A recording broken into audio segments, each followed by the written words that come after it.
Resultant of addition of two vectors के लिए triangle law कि ट्रायंगल के जो दो साइड्स हैं अगर उनको हम सेम ऑर्डर में लें, है ना, तो वो रिप्रेजेंट करेंगी दोनों वेक्टर्स के मैग्नीट्यूड और डायरेक्शन को। और थर्ड साइड आना तो ऐसे चाहिए था, अगर हम अपोजिट ऑर्डर में लें तो वो रिप्रेजेंट करेगी क्या, उनके रिजल्टेंट की डायरेक्शन को। तो रिजल्टेंट जो होगा वो अपोजिट ऑर्डर में होगा। और यहाँ से हमने लिखा भी था r is equal to vector A plus vector B.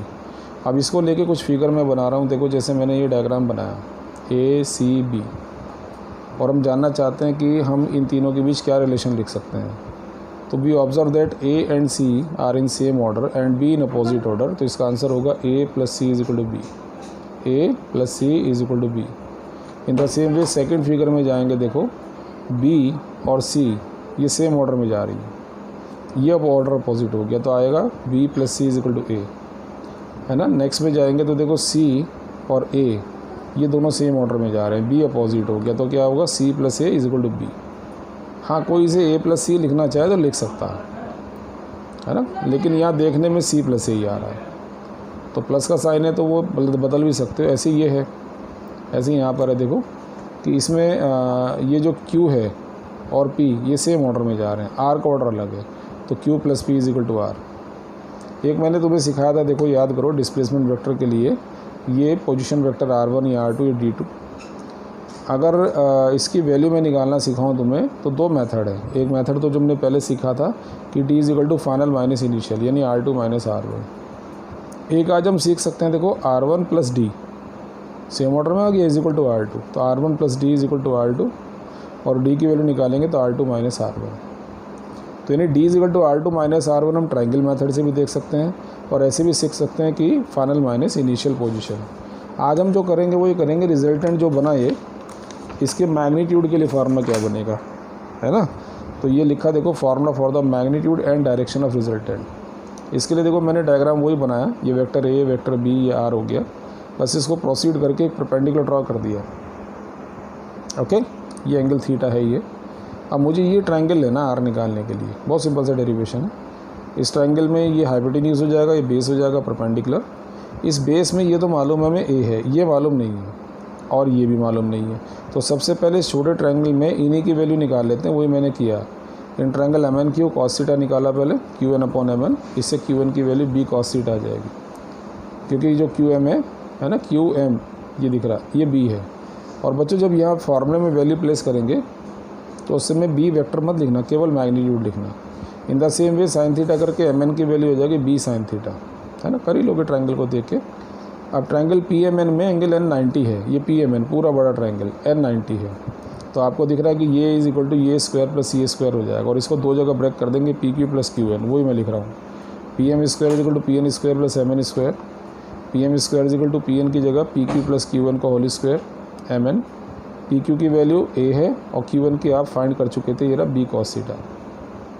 ऐसी MN की जगह B sin थीटा, स्क्वायर खोलेंगे A square B square cos square 2AB cos theta B square sin square theta. इनमें से B स्क्वायर कॉमन ले लेंगे, cos square plus sin square 2AB, और ये वैल्यू क्या होगी 1, तो R square is equal to ये, और R is equal to square root of this. कहने से मतलब है दो वेक्टर क्वांटिटी को जब ऐड करोगे तो जो रिजल्टेंट होगा वो सिंपल उनको ऐड करके नहीं आएगा।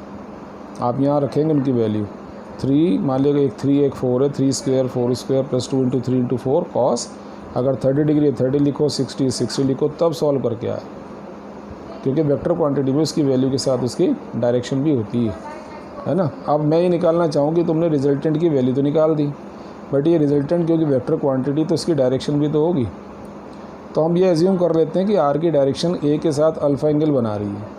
हमें दिमाग में आएगा B के साथ क्यों नहीं, A से कर लो, फिर B से सिखा देते हैं।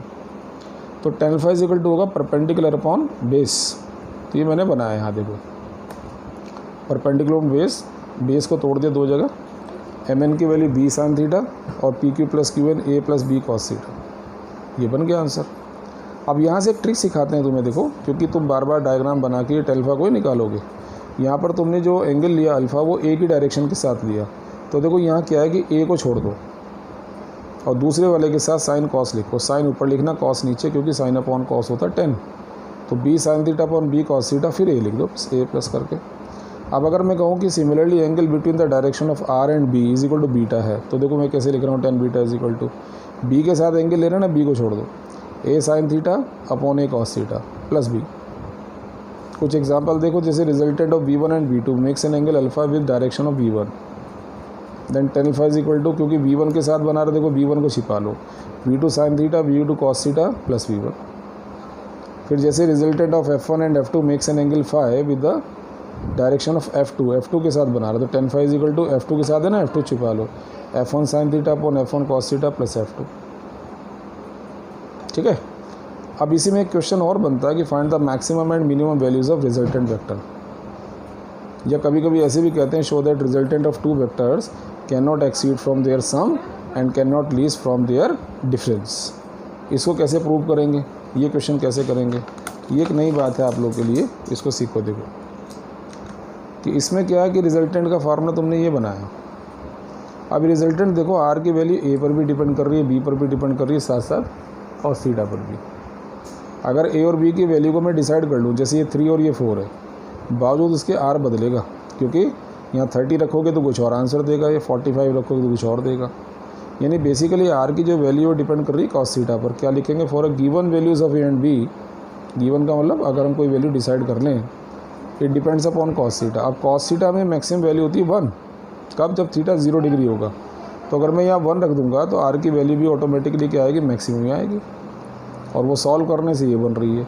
और इसको स्क्वायर रूट करोगे तो ए प्लस बी का होल स्क्वायर हो जाएगा, और स्क्वायर रूट हटाओगे तो ए प्लस बी, यानी आर मैक्सिमम की वैल्यू ए प्लस बी होगी। और कब, जब थीटा कितना होगा, 0 डिग्री, यानी दोनों वेक्टर कैसे होंगे, पैरेलल होंगे, या कह दीजिए वो सेम डायरेक्शन में होंगे। इन the same way cos theta की मिनिमम वैल्यू है -1। अब अगर इस फार्मूले में मैं -1 रखूँगा तो ये बनेगा A square plus B square -2a भी हो जाएगा। और उसको देखो बच्चों, a माइनस बी स्क्वायर मत लिखना, a डिफरेंस लिखना, क्योंकि a माइनस बी के स्क्वायर का भी आंसर वही होता है और b माइनस ए का भी वही होता है। तो इसलिए मैंने डिफरेंस साइन लगा और स्क्वायर रूट दे के a डिफरेंस b। तो यानी मैक्सिमम वैल्यू जो होगी वो a प्लस बी के इक्वल होगी और मिनिमम वैल्यू डिफरेंस के इक्वल होगी। तो मैक्सिमम जब इतना हो गया इसका मतलब रिजल्टेंट इससे ज़्यादा नहीं हो सकता, और मिनिमम जब इतना हो गया तो इसका मतलब रिजल्टेंट इससे कम नहीं हो सकता। तो दूसरे क्वेश्चन का आंसर भी इससे निकलता है। अब जैसे हम न्यूमेरिकल करते हैं कि 2 फोर्सेज हैं 5 न्यूटन 10 न्यूटन के, they are acting on object, find the magnitude of their resultant when angle between them is 30 degree 60 degree π/2 0 180 degree ऐसे है। तो हम थीटा 30 लेंगे फर्स्ट केस में, F1 F2 की वैल्यू रखेंगे, और बच्चों रिजल्टेंट को आर हटा के F लिख दो। फार्मूला ए बी की जगह F1 square F2 square 2F1 F2 cos 30, ये वैल्यू प्लेस करके हम सॉल्व कर सकते हैं, कोई मुश्किल नहीं है। इन द सेम वे cos 60 रख कर सॉल्व कर सकते हैं, इन द सेम वे 90 रख कर सकते हैं, और बाकी दोनों भी कर सकते हैं। अब जैसे क्वेश्चन दिया, 2 vectors equal in magnitude have their resultant equal to in their magnitude, यानी कि जो 2 वेक्टर्स हैं उनके मैग्नीट्यूड इक्वल है और उनका रिजल्टेंट उनके मैग्नीट्यूड के इक्वल है। Find angle between them, draw vector diagram. तो इसका मतलब हुआ कि जो वेक्टर ए है और जो वेक्टर बी है और साथ साथ उनका रिजल्टेंट, इनकी वैल्यूज़ आपस में इक्वल है, इसका नाम एक्स रख दो। आर के फार्मूले में वैल्यू प्लेस कर दो आप, x square S square 2x square cos theta, ये 2x स्क्वायर हो गया 2x square cos theta, common ले लेंगे, स्क्वायर करेंगे तो ये एक्स स्क्वायर हो जाएगा, अंडर रूट हट जाएगा, ये नीचे जाएगा, सॉल्व करके कॉस थीटा आएगा -1/2, और कॉस थीटा अगर -1/2 आएगा तो थीटा की वैल्यू 120 आएगी। अब इसको रे डायग्राम में कैसे शो करेंगे, रे डायग्राम कैसे बनेगा, ध्यान से देखो आप, रे डायग्राम इस तरह से बनेगा। ये वेक्टर ए, क्या हमें वेक्टर ए की डायरेक्शन गिवन थी, नहीं, तो फिर हम अपने आप से एज्यूम कर लेते हैं। अब बीज होगा ए के साथ कितने एंगल पर होगा, 120। तो बच्चों ए से बी की तरफ एंटी क्लॉकवाइज बनाना 120, ये बी बनेगा। ये दोनों सेम ऑर्डर में हो गए, आर उनका अपोजिट ऑर्डर हो जाएगा। और it is very clear that it is an equilateral triangle, क्योंकि ए बी और आर इनकी तीनों की वैल्यूज़ आपस में इक्वल है। और अगर ये फिगर बनाकर मैं आपसे पूछूं ए और बी के बीच में क्या एंगल 60 है, तो आपका आंसर होगा नो, 120 है। हाँ, -60 कह सकते हैं, क्योंकि -60 120 को रिप्रेजेंट करेगा। अब दूसरा क्वेश्चन है, 2 फोर्सेज और magnitude are in ratio 3:5 and their resultant magnitude is 35 newton, angle between them is 60 degree, find the values of 2 forces. फिर वो कहता है मैग्नीट्यूड निकालिए their resultant when they are perpendicular to each other. तो जो ratio होगा उसको F1 को 3x F2 को 5x लिखोगे, रिजल्टेंट 35 है, फॉर्मूले में प्लेस करोगे, cos 60 1/2 सॉल्व करके x की वैल्यू 5 आ जाएगी, कर ही लोगे। अब F1 is equal to 3 into x यानी 3 5 15 और 5x 5 इंटू 5 25। ख़त्म हो गया पहला आंसर। सेकंड में क्या करेंगे, F1 F2 की वैल्यू लो, एंगल 90 लो और यहाँ रखकर सॉल्व कर दो। cos 90 वाला टर्म 0 होता है इसलिए मैंने सारा 0 लिख दिया। ये सॉल्व हो के आ जाएगा।